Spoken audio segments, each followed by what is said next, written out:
Hello and welcome everyone. स्वागत है आप सबका हमारे चैनल इंग्लिश ड्रॉप के अंदर। देखो, आज का जो ये वीडियो है वो क्लास 12th के लिए बहुत ज़्यादा इम्पोर्टेंट होने वाला है, क्योंकि ये जो वीडियो है, अगर इस वीडियो को आप शुरू से एंड तक देखते हैं और इसके अंदर जो जो क्वेश्चन बताए गए, जो जो मतलब आपको गाइडेंस दिया गया, अगर आप उसको फॉलो करते हैं तो आपके लिए एक बूस्टर डोज का काम करेगा 80 नंबर के लिए। इसके अंदर बहुत ज़्यादा जो मोस्ट इम्पोर्टेंट क्वेश्चन है उनको ऐड किया गया है। अगर आप इन क्वेश्चंस को देख लेंगे तो आपके पास जो आने वाली एग्ज़ाम है हमारी 6 अप्रैल को, उसके अंदर एक भी क्वेश्चन है बाहर से जाने की कोई संभावना नहीं होगी। तो आपको क्या करना है, बस एक एक करके सारे क्वेश्चंस को देखना है और उनको क्या कर लेना है, याद कर लेना है, और एग्जाम के अंदर देखना, आपको पेपर के अंदर वो क्वेश्चन एज इट इज़ ऐसे के ऐसे आपको मिल जाएंगे। तो सबसे पहले वीडियो में आगे बढ़ने से पहले हम बात करेंगे इस चैनल को सब्सक्राइब करने की। देखो, अब तक मैंने बहुत सारे वीडियो बनाए हैं, लेकिन एक सिंगल वीडियो मैंने कभी भी जो ये हमारा सब्सक्राइब है वो करने के लिए नहीं कहा, लेकिन मुझे पता है कि आप लोग जब तक बोलेंगे नहीं तब तक करेंगे नहीं। तो मैं आज आपको ये बोल देता हूँ कि सबसे पहले आपको ये वीडियो देखने से पहले सबसे पहले क्या करना है, इस चैनल को सब्सक्राइब करना है, ताकि हम जल्दी से जल्दी 1K तक पहुँच जाए। नेक्स्ट हमें जो काम करना है वो ये करना है कि अगर आप इस वीडियो को देख रहे हो, आपको अगर ये वीडियो अच्छा लगता है, आपको लगता है कि हमारा इस वीडियो से कुछ ना कुछ बेनिफिट होने वाला है, तो आप क्या करेंगे, कम से कम अपने दोस्तों को इसको शेयर करेंगे। कम से कम 5 दोस्तों को इसको शेयर करेंगे अगर आपको ये पेपर अच्छा लगे तो, नहीं तो इस वीडियो को आप वहीं बंद कर देना चाहिए। नेक्स्ट बात करें कि अब आप वीडियो देखने आ ही चुके हैं तो एक लाइक के लिए भी एक ऑप्शन मिलता है नीचे, तो आप वो भी करने की कोशिश करें। कोशिश न करें, कृपा करें, तो आपका फ़ायदा हो, साथ साथ हमारा भी कुछ फ़ायदा हो। तो अब बात करें, देखो क्वेश्चन की तरफ चलते हैं, हमारे पहले क्वेश्चन की तरफ। और जो पहला क्वेश्चन है वो ये है, what change Mr Lamb bring in Derry's attitude towards life. भाई, जो डेरी का एटीट्यूड था लाइफ के प्रति, मतलब वो अपनी लाइफ से बहुत ज़्यादा दुखी था, लेकिन जब वो मिस्टर लैम्ब से मिलता तो उसके बाद वो जो उसकी सोच थी वो पूरी चेंज हो जाती है। तो ये क्वेश्चन है वो बहुत मोस्ट इंपॉर्टेंट है, ये आपको एग्जाम के अंदर देखने को ज़रूर मिल जाएगा। नेक्स्ट हम बात करें, how did mister Lamb's meeting with dairy become a turning point in dairies life. देखो, ये जो दो क्वेश्चन है वो दोनों क्वेश्चन का आंसर एक ही है कि जब डेरी मिस्टर लैम्ब से मिला तो उनके लाइफ में क्या क्या परिवर्तन हुआ, उसकी सोच में क्या परिवर्तन हुआ। तो ये दोनों क्वेश्चन आपको अच्छे से देख लेने हैं। नेक्स्ट बात करें, draw a character sketch of Mr Hamel. Mr Hamel, last lesson वाले चैप्टर की बात है कि मिस्टर हेमल का कैरेक्टर स्केच बताना है, उनकी पर्सनैलिटी के ऊपर बताना है कि वो किस प्रकार के आदमी थे, किस प्रकार के इंसान थे, किस प्रकार के टीचर थे, तो वो उनके बारे में बता देना है। दूसरी बात मैं आपको ये बता दूँ कि आपकी बुक के अंदर, दोनों बुक के अंदर, चाहे वो विस्टास हो चाहे फ्लेमिंगो हो, जितने भी कैरेक्टर स्केच आपको मिल जाए आप उनको पढ़ के ज़रूर जाएंगे, क्योंकि कैरेक्टर स्केच है वो 1 या 2 आपको ज़रूर पूछा जाएगा। नेक्स्ट बात करें क्वेश्चन नंबर 3 की तरफ, तो हमारा क्वेश्चन नंबर 3 यह है, what had been put on the bulletin board. कि उस दिन बुलेटिन बोर्ड पे क्या था। ये भी लास्ट लेसन वाले चैप्टर से थे। जब फ्रेंच स्कूल जा रहा था तो उसने बुलेटिन बोर्ड पे क्या देखा, जब वो भीड़ लगी हुई थी वो पास जाकर देखता है। दूसरा क्वेश्चन ये है, how did French feeling about Mr Hamel and school change. और नोटिस बोर्ड पढ़ने के बाद जैसे वो स्कूल जाता है और वहाँ का जो माहौल है वो सब कुछ देखता है, तो जो उसकी पहले जो फीलिंग थी अपने टीचर के प्रति और स्कूल के प्रति, वो सारी की सारी क्या हो जाती है, चेंज हो जाती है। वो पढ़ने से दूर भागता था, अब वो उसको पढ़ने में रुचि शुरू हो जाती है। नेक्स्ट बात करें क्वेश्चन नंबर 4 के बारे में, how did the chief astrologer prediction prove true. भाई, जो टाइगर किंग वाले चैप्टर में से हमारा एक क्वेश्चन है, इंपॉर्टेंट क्वेश्चन है कि जो चीफ एस्ट्रोलॉजर ने प्रिडिक्शन किया था, उस चाइल्ड 10 डेज ओल्ड जो चाइल्ड था, उसको देखकर जो उसने प्रिडिक्शन की थी एस्ट्रोलॉजर ने, ज्योतिषी ने, वो किस प्रकार सही साबित होती है। उसने कहा था कि भाई जो ये किंग है, जो ये लड़का है, इसकी डेथ है वो किसकी वजह से होगी, टाइगर की वजह से होगी। और ये हमें पता है कि हाँ, ये बात प्रूव हो जाती है जब लास्ट में उसकी जो मौत है राजा की, वो किसकी वजह से होती है, उस टाइगर की वजह से, जो वुडन टाइगर था वो। और वो किसके द्वारा बनाया गया था, एक अनस्किल्ड कारपेंटर के द्वारा बताया गया था। तो मैं साथ साथ आपको आंसर जो एक्सप्लेन कर रहा हूँ उनमें आप वो भी ध्यान रखेंगे कि जो एक एक वर्ड जो मैं बता रहा हूँ वो जो सिंगल, जो मतलब 1 मार्क का जो क्वेश्चन आता है हमारा, वो इन्हीं में से पूछा जाता है। तो यहाँ तक की बात होगी। नेक्स्ट बात करें हम क्वेश्चन नंबर 5 की, why did Douglas have a fear of water. तो पहला क्वेश्चन यही है, डगलस डीप वाटर में से लिया गया है कि डगलस को है वो फियर क्यों था, डर क्यों था वाटर का।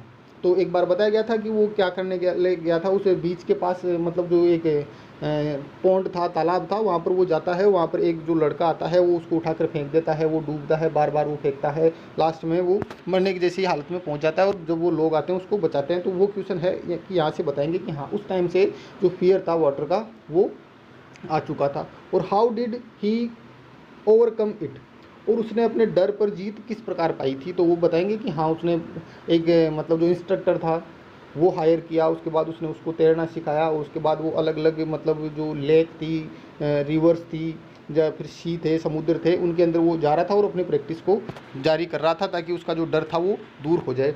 नेक्स्ट बात करें who was एडला, most important question है ये है रेड ट्रेप वाले चैप्टर में से कि हु वाज एडला, एडला कौन थी, how did she change the peddlers behaviour, कि उसने पेडलर के बिहेवियर को किस प्रकार चेंज किया, एडला कौन थी। तो ये क्वेश्चन हमारा हो जाएगा, ये है रेड ट्रैप वाले चैप्टर में से। तो मैं चैप्टर का नाम भी बताते जा रहा हूँ तो आप वहाँ से इसका आंसर ढूंढ लेना। लिखा है draw character sketch of peddler, या फिर क्या हो जाएगा जो पेडलर था इसकी जगह क्या लिखा हुआ मिल सकता है, character sketch of red trap seller. Red trap seller था वही पेडलर था, तो उसका कैरेक्टर स्केच आपको अच्छे से याद करके जाना है।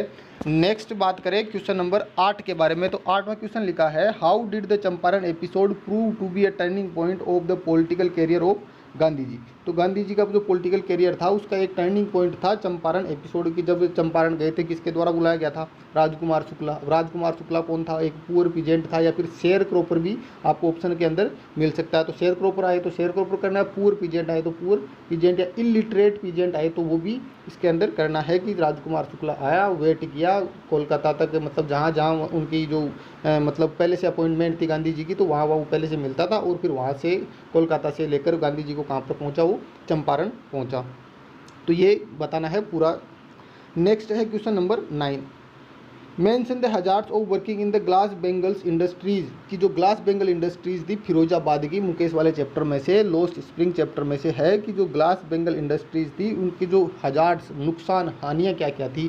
तो वो आई लाइट मतलब अपनी जो आई लाइट है मतलब आँखों की रोशनी है वो खो देते हैं और बहुत सारी बीमारियों का वो सामना करते हैं। उसे मतलब एक जो छोटी छोटी सेल बनी हुई थी, छोटे छोटे कमरे बने हुए थे उनके अंदर, तो 2 या 3 आपको बता देनी है, 2 तो कम से कम बतानी ही है। नेक्स्ट बात करें how is Firozabad famous for glass factory, कि ग्लास फैक्ट्री के लिए फिरोजाबाद फेमस क्यों था, क्योंकि जो मतलब ये एक सेंटर था, ग्लास मेकिंग जो इंडस्ट्री थी उनका एक सेंटर के अंदर माना जाता है फिरोजाबाद को, क्योंकि सबसे ज़्यादा जो चूड़ी बनाने का काम या फिर ग्लास का जो काम होता है, ग्लास बेंगल बनाने का काम होता है, वो फिरोजाबाद के अंदर ही होता है। इस क्वेश्चन को दूसरे तरीके से पूछा जा सकता है, what makes the city of Firozabad famous, तो भाई किस वजह से फिरोजाबाद सिटी है वो फेमस है, किसके लिए, ग्लास बेंगल इंडस्ट्रीज़ के लिए। तो 1 नंबर का क्वेश्चन भी आ सकता है और लॉन्ग आंसर भी इसका पूछा जा सकता है। Draw character sketch of doctor सदाओ, तो ये है किसके अंदर, द एनिमी वाले चैप्टर के अंदर से। तो इस चैप्टर का जो मोस्ट इंपॉर्टेंट क्वेश्चन है वो कैरेक्टर स्केच है किसका, सदाओ का। और दूसरा क्वेश्चन है वो पूछा जाए तो वो भी यहीं से पूछा जा सकता है, डिस्क्राइब सदाओज एक्सपीरियंस इन अमेरिका की, जब वो डॉक्टर की पढ़ाई करने के लिए अमेरिका गए थे तो वहाँ का अनुभव हमें बताना है। नेक्स्ट लिखा है what will doctor Sadao do to get rid of a man, कि जब वो एक मैन आया था, अमेरिकन सोल्जर था, वो उनके घर के पास उस बीच पे उनको मिलता है, तो और उससे वो छुटकारा पाने के लिए, गेट रिड, रिड का मतलब क्या होता है, छुटकारा पाना। तो छुटकारा पाने के लिए डॉक्टर सदाओ ने क्या क्या किया होगा वो हमें बताना है। नेक्स्ट है what does the third level refer to, ये थर्ड लेवल चैप्टर का क्वेश्चन है, ये सिंगल क्वेश्चन मतलब 1 नंबर सिंगल नंबर का भी, और मतलब जो ये 3 नंबर का क्वेश्चन बड़ा क्वेश्चन है वो भी पूछा जा सकता है। तो what does the third level refer to, तो वो क्या था, एक इमेजिनेशन थी किसकी, जो नरेटर था, राइटर था, उसकी जो क्या बोल सकते हैं कल्पना मात्र था। तो ये हमें इसका आंसर बता देना है। तो हमें बड़ा आंसर इसका याद करना है, तो बड़ा पूछे 3 नंबर 2 नंबर का पूछे तो वो करना है, या फिर 1 नंबर का पूछे तो सिंगल लाइन के अंदर हमें उसका आंसर देना होगा 10 to 20 वर्ड्स के अंदर। नेक्स्ट लिखा है do you think the third level was a medium of escape for Charlie, कि क्या आप सोचते हैं कि ये जो बचने का एक जो मीडियम माध्यम था चार्ली के लिए थर्ड लेवल। तो आप इस क्वेश्चन को भी अच्छे से ढंग से इसको पढ़ के जाएंगे, ये भी बहुत ज़्यादा इंपॉर्टेंट मोस्ट क्वेश्चन है। नेक्स्ट बात करें why was Zitkala Sa object to cutting of her long heavy hair. अब ये है मेमोरीज ऑफ चाइल्डहुड, मतलब जो चाइल्डहुड की जो मेमोरीज है उस चैप्टर का जो पहला पार्ट था जित क्लासा वाला, कटिंग माई लॉन्ग हेयर, उसमें से पूछा गया कि वो क्यों ऑब्जेक्शन कर रही थी अपने जो लंबे बाल थे उनको काटने के लिए। नेक्स्ट है वाई वाज अनाज इन्फ्लुएंस बामाज लाइफ। अब ये उसी में से है, जो दूसरा पार्ट है मेमोरीज ऑफ चाइल्डहुड, उसमें जो बामा है, जो लड़की है, वो इन्फ्लुएंस प्रभावित होती है अपने भाई से। अनान जो था उसका भाई था, उससे वो किस प्रकार इन्फ्लुएंस होती है जब वो किसके बारे में, अनटचेबिलिटी के बारे में बताते हैं, जो पुरानी जो परंपरा थी उसके बारे में बताते हैं, तो वो उन सबको सुनकर क्या सीखती है। नेक्स्ट क्वेश्चन जो बताया गया है वो है draw the character sketch of mister lamb. तो ये भी बहुत ज़्यादा मोस्ट इंपॉर्टेंट है। कैरेक्टर स्केच के बारे में पहले बता चुका कि जो कैरेक्टर स्केच है वो बहुत ज़्यादा बार पूछा जाता है, और एक तो मान के चलो कि 100% पूछा ही जाएगा। Why does Derry go back to mister Lamb, कि एक बार वो वापस चला गया था घर पे और फिर वापस मिस्टर लैम्ब के पास क्यों जाता है, क्योंकि वो मतलब जो मिस्टर लैम्ब था उनकी बातों से बहुत ज़्यादा इन्फ्लुएंस होता है, प्रभावित होता है, और वो वापस उनसे मिलने के लिए जाता है। लेकिन जब वो जाता है तो वो सीढ़ियों से गिरकर उनकी मौत हो चुकी होती है। नेक्स्ट है how did instructor build a swimmer out of Douglas. बहुत मोस्ट इंपॉर्टेंट क्वेश्चन है, वो भी किसका, डीप वाटर का, कि जो इंस्ट्रक्टर था उसने डगलस में से एक परफेक्ट स्विमर किस प्रकार तैयार किया था। तो हमें वो पूरी प्रोसेस बतानी है कि वो रोप थी, उसको वो मतलब उसके पीठ पे बांधना, फिर उसको फेंकना, फिर वापस धीरे धीरे मतलब उसको लूज करना, फिर वापस बाहर खींच लेना, तो वो पूरी प्रोसेस हमें यहाँ पर बतानी होगी। लिखा है why did Gandhi agree to settlement of 25% refund the farmers. अब ये सेटलमेंट ये किस में से आया है, इंडिगो में से, कि 25% पर गांधी जी ने मतलब हाँ क्यों कर दी थी वो बताया था। तो गांधी जी ने कहा था कि भाई ये जो रिफंड है वो हमारे लिए इंपॉर्टेंट नहीं है, हमारे लिए इंपॉर्टेंट है हमारी जो सेल्फ रिस्पेक्ट थी वो हमें वापस मिल चुकी है।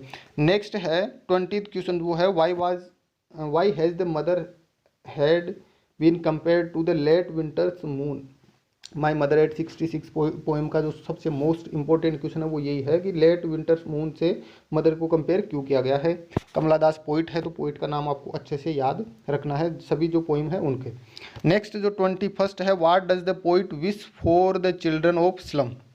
कि पोइट थे उन्होंने क्या विश किया था कि वो एक स्कूल तैयार करेंगी, ये सब उन्होंने उसके लिए सोचा था। तो ये स्लम वाले चैप्टर में से है, लेकिन जो ज़्यादा इंपॉर्टेंट क्वेश्चन है वो अभी नेक्स्ट में आपको मिल जाएगा। और इसका है what is the message that, अच्छा ये उसमें से नहीं है, ये उसमें से है एलिमेंट्री, जो सेकंड पोइम है एलिमेंट्री क्लासरूम ऑफ मतलब एन एलिमेंट्री स्कूल क्लासरूम वाला जो मतलब जो पोइम है वो ठीक से नाम याद नहीं आ रहा, उसकी पोइम में से है ये कि वो क्या क्या विश करते हैं उनके लिए, इम्प्रूवमेंट के लिए। और वाट में से स्टेफन स्पेंडर ये जो पोइट है गिव थ्रू द पोइम, कि हमें इस पोइम के थ्रू, ये है स्कूल का नाम, an elementary school classroom in a slum. तो इस पोइम में से पूछा गया है कि इस पोइम के थ्रू हमें क्या मैसेज दिया जा रहा है पोइट के द्वारा, स्टेफन स्पेंडर के द्वारा। नेक्स्ट क्वेश्चन जो 22 है वो है what will cutting up to counting up to 12 and keeping still. ये है कीपिंग क्वाइट पोइम में से जो मोस्ट इंपॉर्टेंट क्वेश्चन है, वो आपको ये एग्जाम के अंदर आप देखने को जरूर मिल जाएगा। पेब्लो नेरूडा इसके पोइट हैं, तो वो क्या बताते हैं कि भाई 12 तक आपको काउंट करना, उसके बाद एकदम बिल्कुल क्वाइट रहना है, शांत रहना है, तो वो आ जाएगा। List the things of beauty mention in the poem, की कौन कौन सी मतलब थिंग ऑफ ब्यूटी बताई गई है, 3 बताई गई थी, 3 या 4 बताई गई है, तो उनके बारे में हमें बताना कौन कौन सी चीज़ बताई गई थी। What message is given by the poet a thing of beauty. भाई थिंग ऑफ ब्यूटी में जो जॉन कीट्स हमारे जो पोइट है वो क्या मैसेज हमें डिलीवर करना चाहते हैं।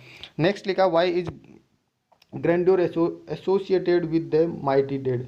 तो हमें ये क्वेश्चन ये भी किस में से है, थिंग ऑफ ब्यूटी में से लिया गया है। नेक्स्ट लिखा है how do denizens and chivalric add to our understanding of. Denizens निवासियों के लिए, सिवेलरिक मतलब जो एकदम निर्भीक रहता है, मतलब बिना किसी डर के इधर उधर घूमता रहता है, तो ये क्या अंडरस्टैंड हमें करवाना चाहते हैं। नेक्स्ट क्वेश्चन 27 है what is suggested by the image massive weight of uncle's wedding band. ये मतलब जो आंट जेनिफर टाइगर के वाले में से है कि जो मतलब जो हाथ में बैंगल्स थी, तो उस बैंड के बारे में बताया गया कि वो किस प्रकार से एक वेट का काम कर रहा था। पोइट एड्रेनी रिच है इसके।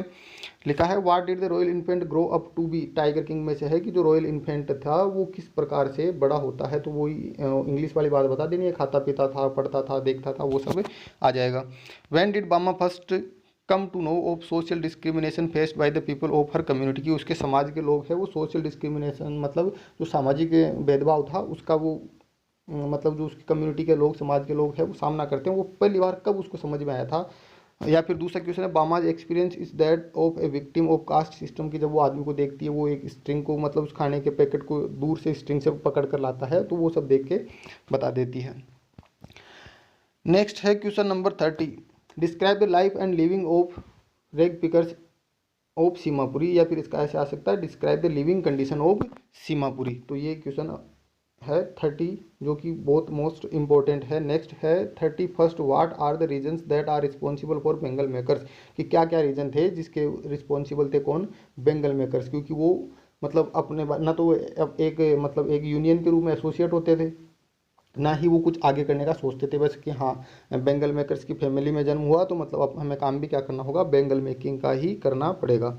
नेक्स्ट है क्वेश्चन 32, वाई डिड बामा stroll in the market place instead of hurrying back home, भाई वो जल्दी से घर आने के बजाय वो मार्केट में इधर उधर क्यों घूमती थी, क्योंकि वो मार्केट में होने वाली मतलब जो एक्टिविटीज़ थी उनको वो देखती थी और उनको इन्जॉय करती थी। दूसरा है describe narrator's entertaining walk home, कि उसको सबसे क्या एंटरटेन लगता था घर आते समय। तो ये दोनों क्वेश्चन का आंसर एक ही है, मतलब कैसे भी पूछा जा सकता है। नेक्स्ट है question 33, what was the rumour rife in Pratibandhpuram, कि कौन सी बात थी वो प्रतिबंधपुरम के अंदर फैली हुई थी। Who was the tiger king, next जो क्वेश्चन इसमें से पूछा जा सकता है वो है टाइगर किंग कौन था और how did he get that name, और उनका ये नाम है वो किस प्रकार पड़ा। नेक्स्ट लिखा है how did Tiger King was able to avoid danger of lodging, मतलब जो एक ब्रिटिश ऑफिसर आया था वो शिकार की मतलब उसने अपनी इच्छा बताई थी और जो पूरी प्रोसेस थी वो हमें इसके अंदर बता देनी है कि राजा ने किस प्रकार मना किया और किस प्रकार उसने वो सेव किया, रिंग भेजी थी कोलकाता के फेमस ज्वेलर से मंगवाई गई थी, तो वो सब बता देना है, उनका मूल्य क्या था और कितनी थी वो सब बता देना। अब बात करें जो राइटिंग का जो हमारा पोर्शन है, रिपोर्ट 4 नंबर की आएगी और इसके अथवा में जो हमें मिलेगा वो एक पैसेज मिलेगा जिसको हमें ट्रांसलेट करना है किसके अंदर, हिंदी के अंदर। तो पहली रिपोर्ट है वो देखेंगे। पहली है प्राइस डिस्ट्रीब्यूशन फंक्शन, हो सकता है या फिर एनुअल फंक्शन, बहुत ज़्यादा मोस्ट इंपॉर्टेंट, 90% चांस है। दूसरा है वन महोत्सव, ये भी बहुत ज़्यादा मोस्ट इंपॉर्टेंट है। फ्री आई ऑपरेशन कैंप के ऊपर बताना है। Blood donation camp, 2 days old girl child found lying in A bag. Bank robbery या फिर ट्रेन रॉबरी हो सकता है। साइंस एंड कल्चर फेयर है। इलेक्शन मीटिंग या इलेक्शन असेंबली, दोनों का एक ही नाम है, कोई भी मिल सकता है, चांस है इलेक्शन असेंबली के। वर्ल्ड लिटरेसी डे, ये भी आपको देख लेना है, और रोड एक्सीडेंट और कोविड-19 के ऊपर। ये जो रिपोर्ट है एक बार बस ये आप अच्छे से देख के चले जाएंगे तो इनमें से बाहर आपको नहीं मिलेगी। नेक्स्ट बात करें जॉब एप्लीकेशन और लेटर। देखो लेटर वो भी कितने नंबर का मिलेगा हमें, 4 नंबर का। तो एक तो हमें लेटर मिलेगा, लेटर लिखना होगा, वो चाहे कंप्लेंट का हो सकता है, लेटर्स टू एडिटर हो सकता है वो, या फिर एक मिलेगी हमें अथवा के अंदर जॉब एप्लीकेशन। और ये आपको मान के चलो कि आपको 99% नहीं 100% आपको एक जॉब एप्लीकेशन मिलेगी। और ज़्यादा से ज़्यादा चांस है तो या तो वो एलडीसी का मतलब क्या होता है, क्लर्क के लिए, या तो क्लर्क के लिए पोस्ट ऑफ क्लर्क, ठीक है, या फिर कोई ना कोई एक सब्जेक्ट के लेक्चरर, और चांस ज़्यादा किसके, इंग्लिश लेक्चरर के। अब लेटर देखो कौन से करने हैं। लेटर में से मान के चलो कंप्लेंट लेटर ही हमें पढ़ के जाने हैं, क्योंकि इसके अंदर देखो कौन कौन से, एक तो loud ban on loud speaker का, दूसरा इलेक्ट्रिसिटी फेलियर। अब इसको और कैसे पूछा जा सकता है, पुअर लाइटिंग या फिर फ्रीक्वेंट ब्रेकडाउन ऑफ इलेक्ट्रिसिटी, मतलब जो सब्जेक्ट है वो चेंज हो सकता है, बाकी जो पूरा मैटर है वो सेम रहेगा। Insanitary condition, bad roads या फिर जो ड्रेन सिस्टम है, नालियों का सिस्टम है, वो सारा किसके अंदर आ जाएगा, इन सैनिटरी कंडीशन के अंदर। Poor condition of school building का आ सकता है या फिर क्लासरूम का। और दूसरा है इरेगुलर डिलीवरी ऑफ लेटर्स या बैड बिहेवियर ऑफ पोस्टमैन, या और साथ में वाटर सप्लाई या फिर frequent breakdown of water supply या poor condition of water supply. तो ये हमारे लेटर है कंप्लेंट। अब है एडवर्टाइजमेंट। देखो वैसे चांस तो किसके हैं, नोटिस आएगा एक तो, और साथ में जो हमें मिलेगा इसके अथवा में वो मिलेगा इनविटेशन। लेकिन फिर भी अगर मान लो नोटिस ना हो और उसकी जगह क्या मिल जाए, हमें एडवर्टाइजमेंट मिल जाए, चांस कम है लेकिन फिर भी एडवर्टाइजमेंट हमें देख के जाना होगा। इनविटेशन तो मान के चलो 100% एक मिलेगा, और वो कौन सा मिलेगा अभी हम नेक्स्ट में बात करेंगे। पहले बात करें एडवर्टाइजमेंट की। तो देखो एडवर्टाइजमेंट में क्या देख के जाना है, सेल और परचेज, कोई चीज़ बेचनी है या फिर खरीदनी है, घर बेचना है या कोई गाड़ी खरीदनी है, वो इसके ऊपर आ जाएगा। टू लेट और ऑन रेंट, किराए पर देना है तो टू लेट, किराए पर लेना है तो ऑन रेंट। याद रखें, कंफ्यूज नहीं होना इसके अंदर। जब कोई चीज़ किराए पर दी जाती है तब तो हेडिंग क्या होगी हमारी एडवर्टाइजमेंट की, टू लेट, और अगर कोई चीज़ किराए पर लेनी है तब हेडिंग क्या होगी, ऑन रेंट। नेक्स्ट बात करें सिचुएशन वैकेंट और वांटेड। अगर पद खाली है तो, और आदमी खाली है जिसको काम करना है, उसको कोई पद चाहिए, जॉब चाहिए, तो वो क्या लिखेगा, सिचुएशन वांटेड। तो रिसेप्शनिस्ट देख के चले जाएंगे, या फिर कोई टीचर की पोस्ट है वो वैकेंट है वो देख के चले जाएंगे। अब बात करें इन्विटेशन की। इन्विटेशन हमारे 2 टाइप के होते हैं, इनफॉर्मल और फॉर्मल। तो ज़्यादा चांस किसके बनते हैं, इनफॉर्मल और फॉर्मल। वैसे देख के चले जाएंगे आप तो एक्सेप्ट करने का और फॉर्मल एक्सेप्ट करने का देख के जाएंगे कि मतलब इनविटेशन आया है, फॉर्मल हमें बताना है, वही भेजने वाले का नाम थैंक्स, और फिर जिसको भेजा जा रहा है वो तो वो थैंक्स लगा के वो कर देंगे। जैसे हम जवाब दे रहे हैं तो अपना नाम लिखेंगे, फिर थैंक्स लिखेंगे, और थैंक्स किसको, जिसने हमें इनवाइट किया है, तो वो लिख के फिर अगर आपको ज़रूरत पड़े तो आप एक बार कमेंट करके बता सकते हैं, मैं पूरा फॉर्मेट आपको लिख के बता दूंगा। नेक्स्ट बात करें नोटिस की, तो देखो नोटिस हमें कौन कौन से याद करके जाने हैं। नोटिस बहुत ज़्यादा इंपॉर्टेंट है कि हाँ ज़रूर पूछा जाएगा। पहला blood donation camp, educational tour या फिर हिस्टोरिकल टूर, एक ही बात है। English debate competition, friendly match, friendly cricket match या फिर friendly kabaddi match, hockey match, वो कुछ भी आ सकता है। और एक साथ में एक और इसका नोटिस है, वो आप देख के जाएंगे कि है सिलेक्शन वो क्रिकेट टीम, कबड्डी टीम, खो की टीम, उनका सिलेक्शन कि हाँ सिलेक्शन होने जा रहा है, तो आप ट्रायल के लिए आ सकते हैं। जो भी इंटरेस्टेड स्टूडेंट्स है वो तो दोनों देख लेंगे, या तो दो टीमों के बीच मैच हो रहा है उसके बारे में बताना, या फिर मैच होने से पहले वह कोई टूर्नामेंट होने होगा और उसके लिए टीम का सिलेक्शन है वो होगा, तो दोनों देख लेंगे। एनुअल फंक्शन का हो सकता है, या फिर NSS camp, free I operation camp, और लॉस्ट वॉच या फिर पर्स, ये बहुत बार अभी मतलब हाईलाइट चल रहा है ज़्यादा, तो ये देख के जाएंगे। तो ये था हमारा आज का जो वीडियो, जो किसके लिए था, क्लास 12th के लिए। कहीं भी दिक्कत हो तो आप एक काम करेंगे, सीधा क्या करेंगे, कमेंट करके बताएंगे। कहीं भी दिक्कत होगी, कोई भी क्वेश्चन का आंसर ना मिले, समझ में ना आए, हार्ड लगे, कोई रिपोर्ट ना मिले, समझ ना आए, हार्ड लगे, तो आप बता सकते हैं, आपको मैं ज़रूर इसका जवाब दूंगा। तब तक के लिए गुड बाय, टेक केयर।